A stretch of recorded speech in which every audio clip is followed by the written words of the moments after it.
Herkese merhaba arkadaşlar. Arabayı elektrik kullanmak için onu şarj etmemiz gerekir.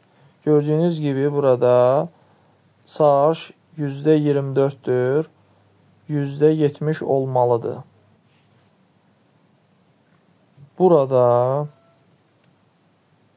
menyuda ölçəkdə maksimuma ayarlayıb və kaybetməni tıklarız. Artıq araba bir hibrid kullanacaq və aküləri şarj edəcək.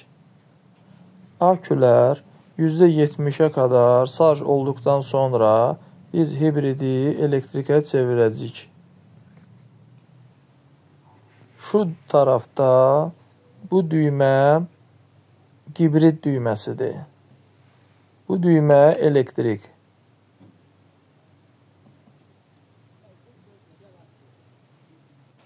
Otomobil yaklaşık 50 kilometrə kadar məsafə alacaq. Sonra şarj bitəcək və otomatik hibridə geciş alacaq.